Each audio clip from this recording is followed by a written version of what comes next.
What's up, everybody? Brian Peacock back. Epic Outdoor Adventures gardening tips for you today. I have a big hill out back of my house, you can see here. And I have a huge garden here. It is all containers and raised beds, okay? And I have tried different things over the past 2-3 years here, and I've scalloped all this and terraced it all out, hand dug it all by shovel.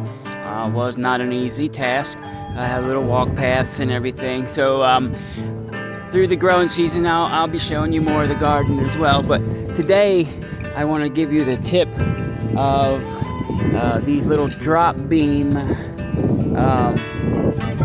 pallets that I use on a sloped hill, okay? And instead of digging out like I did over here the first year, I realized that I could save a lot of time and backache by not digging out at all, just digging a small flat spot in the back. And I would use a level with this and just keep everything as level as you can. All right, and then out front here, you're going to measure your pallets. Pallets you can get free just about everywhere. People get shipped in and they don't want the pallets anymore, so you can go pick them up usually for free. If not, you can buy them pretty much for like $5 or $7 for like brand new ones, I believe. So it might be different in your areas, but just check around. A lot of times you can just put a feeler out on Facebook or Craigslist or something looking for pallets, and you can probably get as many as you want. So anyway, pallet is basically just sitting on the ground, straight on the ground in the back. There's nothing pinned down, it's not screwed to anything, just the weight of itself and gravity holding it down.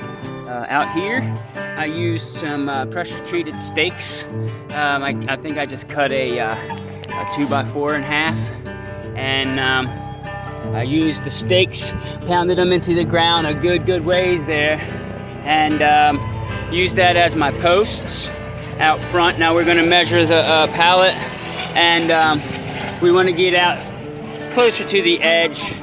We definitely want at least 2/3 of the pallet back before the post, all right, or farther out. So you want at least less than 1/3 of the pallet hanging over or less, okay?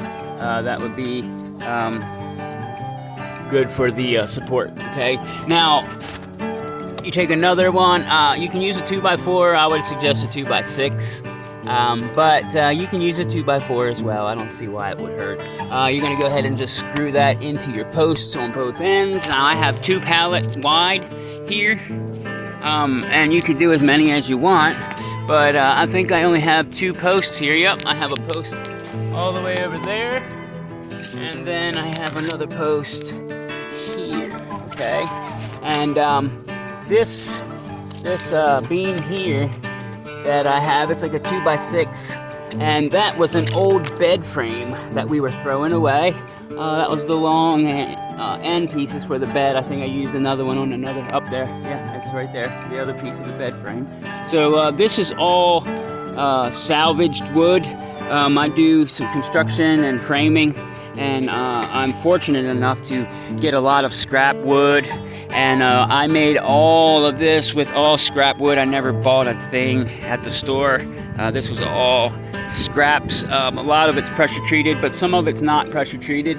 And like the one up there I'm replacing now, you can see this was rotted out and this wasn't pressure treated. And termites had done got into it and it caved in. And I'm in the middle of replacing that, and I'm replacing it with a 2x12 pressure treated board there. So yeah, so these are what those pallets look like. Use the level, okay? Get them level this way, get them level that way. That way you're not tripping on them when you step on them.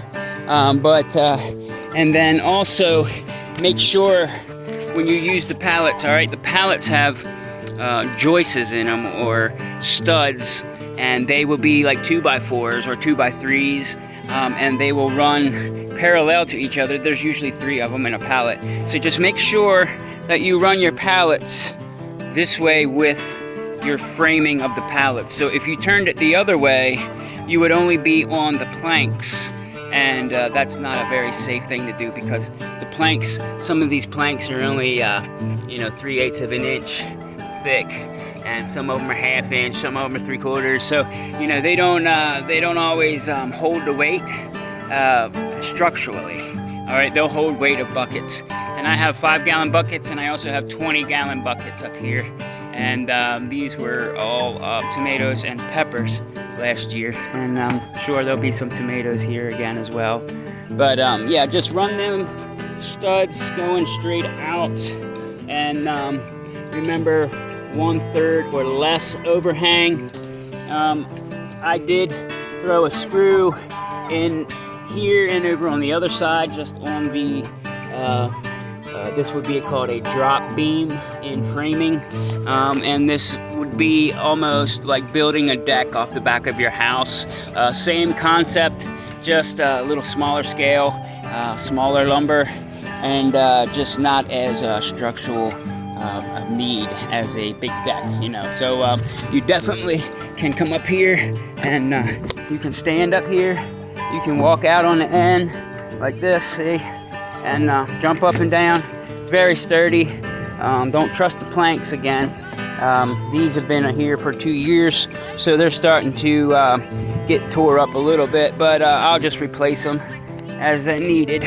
And you can see I have 3 levels of these drop beam pallet platforms to just stick all my these are like 10-gallon or 15-gallon tomatoes, and you can see they're just bush weeds right now, and old tomato plant stalks. So I'm getting ready to plant all my warm weather crop right now. I actually have some tomatoes and peppers in the ground.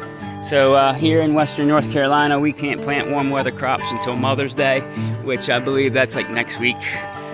So we're right on schedule with that. No major frosts issues forecast for the next couple weeks, so I think we are clear. So we're going to go ahead with the first run. I do 3 runs of my peppers and tomatoes. They're all started at different times.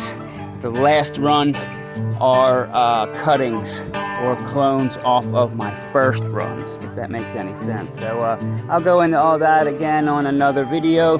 Thanks for watching. Check these little pallet drop beam platforms out. It doesn't take a lot. Like I said, just 2 posts and a 2x6 or 2x4, an 8-footer, and you can get 2 pallets on that. All right, we'll see you next time. Thanks for watching. Subscribe, like, comment, share, and yep, see you on the next one. Yeah, we had some damage this winter. Of course, being on a hill, I have all this clay coming down, and it pushes in my little barrier made out of particle board. And we also had a blowout down here in the front as well. So this raised bed took a hit over the winter, and we're going to fix her up and get her going. We're going to replace that rotten board and get it back going. I already got a couple tomato plants planted up there, so I'm going to plant a few more, and we'll get it going, man. We'll be back.